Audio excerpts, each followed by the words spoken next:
జిల్లా రాయచోటి సుండుపల్లె రోడ్డులోని ఆంజనేయ స్వామి ఆలయం వద్ద ఎవరో గుర్తు తెలియని వ్యక్తి పొద్దుకూకే సమయంలో ఇద్దరి మగపిల్లలను తీసుకొని బస్సు కోసం ఆగి ఉన్నాడు. ఇంతలో సుండు రోడ్డులో తారు రోడ్డు ప్యాచింగ్ పనులు ముగించుకొని ట్రాక్టర్లో కార్మికులు వస్తున్నారు. ట్రాక్టర్ను ఆపాడు. ఏమో పొద్దుపోతోంది, ఎక్కడికి పోవాలోనని ట్రాక్టర్ జాలితో ఆపాడు. ఇద్దరి బిడ్డలతో ట్రాక్టర్ ఎక్కాడు. చెన్నముక్క పల్లె వద్ద ఉన్న R&B గెస్ట్ హౌస్ వద్దకు వచ్చిన కార్మికులు పనిముట్లు ఆ బంగ్లాలో ఉంచేందుకు ఆగారు. ట్రాక్టర్లోని అందరూ అందులోని పరికరాలు తీసుకొని కిందకు దిగి వెళ్లారు. అదే అదనుగా ఆయన తన బిడ్డలను ట్రాక్టర్ ట్రాలీలో ఉంచి అలా పక్కకు వెళ్ళినట్లే వెళ్లి పారిపోయాడు.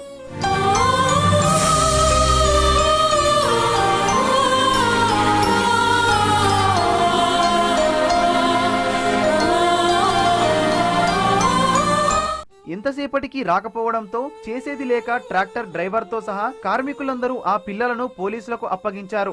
వారిలో పెద్దబాబు వయస్సు సుమారు 3 సంవత్సరాలు ఉంటుందని, చిన్నబాబు వయస్సు 6 నుంచి 8 నెలలు మాత్రమే ఉంటుందని భావిస్తున్నారు.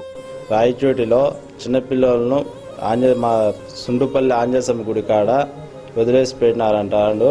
కానీ వాళ్ళు మా ఇంటికాడికి వచ్చి ఆటోలో వేసి పెట్టినారన్నారు. తర్వాత మేము పోయి హ్యాండ్ బ్యాగ్ చేసుకొని పోలీస్ స్టేషన్ కాడికి పోయి పలానా ఊరు చెప్పలేకున్నాడు పిల్లోడు. చిన్న పిల్లోడు వచ్చేసి ఒక 3 నెలల పిల్లోడు, పెద్ద పిల్లోడు వచ్చేసి ఒక 4 years ఉంటాయి. తర్వాత స్టేషన్ కాడికి మేము కంప్లీట్ ఇచ్చినాము. వాళ్ళ అమ్మ నాన్న పేరు చెప్పమంటే నిదానంగా చెప్పినాడు. వాళ్ళ అమ్మ పేరు వచ్చేసి రేఖ అంటున్నాడు, వాళ్ళ నాన్న పేరు వచ్చేసి చంద్ర అంటున్నాడు, నీ పేరు అంటే ప్రణీత్ అంటున్నాడు. కానీ మేము స్టేషన్ కాడ కంప్లీట్ ఇచ్చేసి తర్వాత మీ పిల్లల్ని తీసుకొచ్చినాము. ఇప్పుడు కావాలంటే తల్లిదండ్రులు వచ్చి తీసుకుపోవాల్సిందిగా కోరుచున్నాము. పెద్దబ్బాయి మాత్రం తన పేరు ప్రణీత్ అని, తండ్రి పేరు చంద్ర, తల్లి పేరు రేఖగా చెప్తున్నాడు. కానీ ఏ ఊరు, ఎక్కడివారు అనే విషయాలు తెలియదు. వీరిద్దరిని స్థానిక లక్ష్మీపురంలోని ఓ ఇంటిలో ఆశ్రయం కల్పించి రక్షిస్తున్నారు. ఇక్కడ సరస్వతి నగర్ లో 2 పిల్లలనేమో స్టేషన్ దగ్గర వదిలేసి వెళ్ళిపోయినారు. వాళ్ళని మేము తెచ్చుకున్నాము.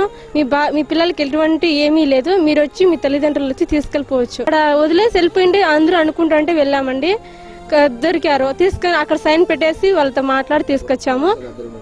పోలీసులు వాళ్ళతో మాట్లాడి తీసుకొచ్చామండి. మీ పిల్లల్ని మీరు వచ్చి ఎట్లా క్షేమంగా బాగున్నారు పిల్లలు, మీరు వచ్చి తీసుకెళ్ళిపోవచ్చు.